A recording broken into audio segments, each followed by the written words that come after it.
5 साल सरकार देश की नहीं चलने वाली।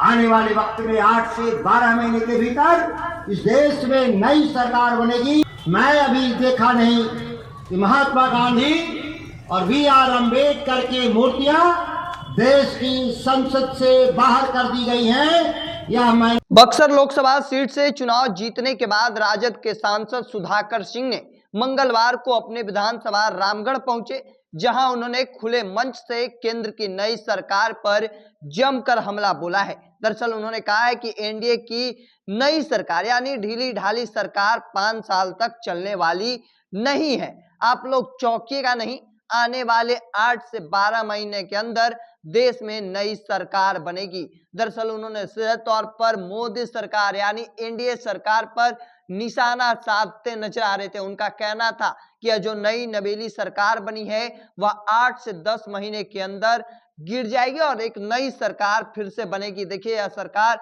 5 साल तक नहीं चलने वाली। दरअसल बक्सर लोकसभा सीट से सांसद हैं सुधाकर सिंह और ऐसे में नवनिर्वाचित सांसद बड़ा दावा करते नजर आ रहे हैं। उनका क्या कुछ कहना है, उनके पूरे बयानों को सुनिए। 5 साल सरकार देश की नहीं चलने वाली।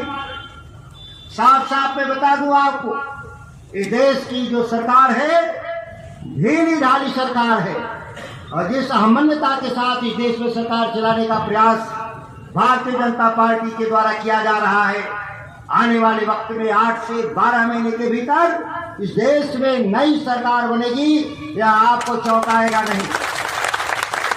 इस मंच से मैं कह रहा हूं, दुर्गावती के मंच से सैकड़ों फेसबुक और डिजिटल मीडिया के लोगों कैद कर रहे हैं मेरे भाषण को।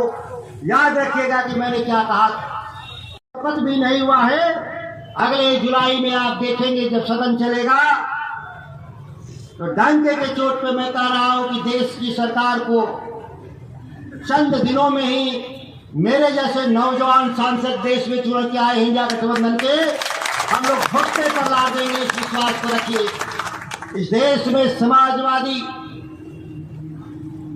सरकार, धर्मनिरपेक्ष सरकार की बात संविधान के जरिए हुआ था, सुनने में आया है।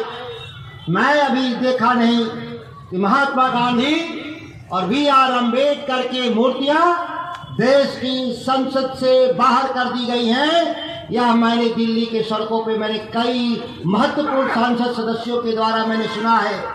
18 तारीख को जब हम लोग उम्मीद है कि शपथ लेने जाएंगे तो इस बात की तहकीकात भी करेंगे। अगर ऐसा हुआ तो एक लंबा संघर्ष देखेगा यह देश। याद रखिएगा, क्योंकि आपके जो पूर्वज हैं जिन्होंने देश के नेतृत्व किया आजादी का, उनके साथ अगर ऐसा अपमानजनक सलूक हुआ होगा तो हम लोग कभी भी बर्दाश्त नहीं करने वाले लोग हैं।